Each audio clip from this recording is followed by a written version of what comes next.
Belum selesai lagi isu berkaitan dengan KKM nak introduce tuala wanita, tapi diberinya kepada orang-orang yang berada di pejabat kementerian.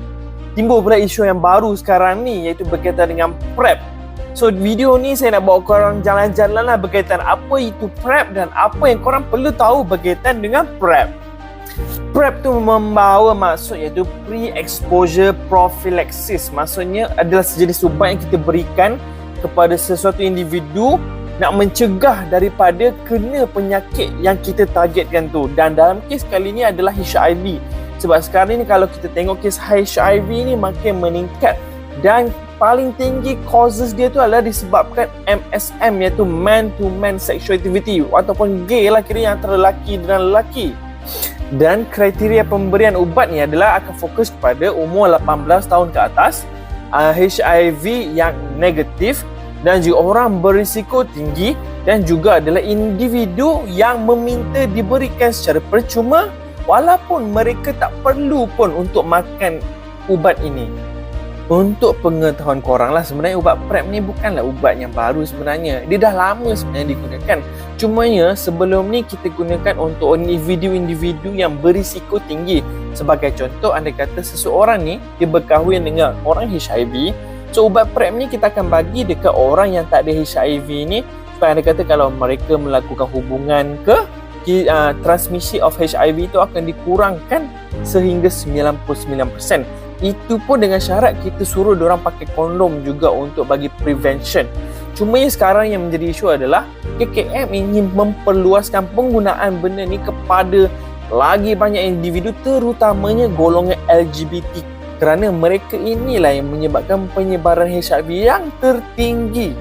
Jadi ada 3 poin sebenarnya korang kena tahu, sebab 3 poin inilah sebenarnya yang asyik menjadi perdebatan dan juga pertelingkahan di antara kalangan profesionalisme ataupun di kalangan orang perubatan. Pertama sekali adalah sebabkan dia punya keberkesanan.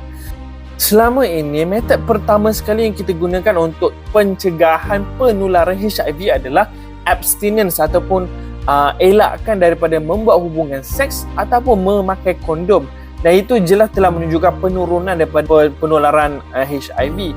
Cuma yang sekarang ni, anda kata kita nak menggunakan PrEP. PrEP ni memerlukan disiplin yang tinggi, sesi kaunseling dan juga pengawasan yang tinggi sebenarnya untuk memastikan program ini berjaya dan juga menghentikan penularan HIV.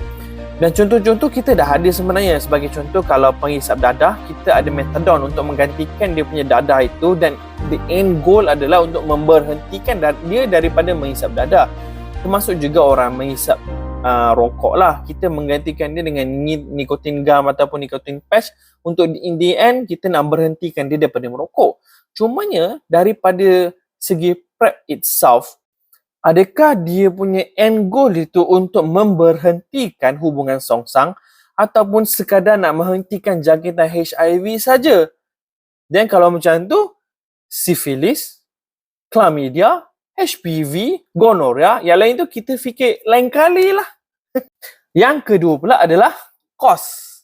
Fokus pemberian secara besar-besaran ni adalah kepada golongan pengamal seks bebas ataupun LGBTQ ini. Dan katanya adalah kos rawatan untuk HIV adalah lagi tinggi sebenarnya daripada penghasilan ubat PrEP yang akan diberikan kepada mereka-mereka untuk mengampangkan hubungan seks bebas ni. Cumanya, tak ke kos tu juga akan meningkat? Anda kata setiap kali kita nak menukar ubat, nak menukar metod, nak merangka plan dan sebagainya itu menggunakan kos yang tinggi juga.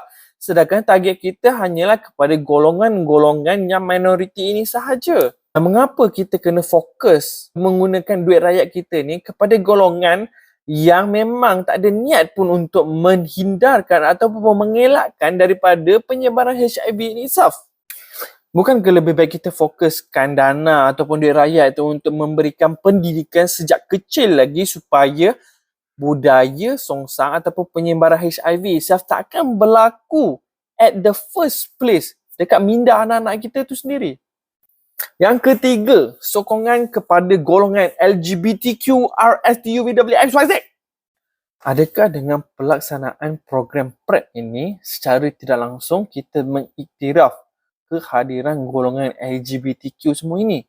Dan juga dalam masa sama kita menggalakkan aktiviti kebebasan seks amang sesama mereka.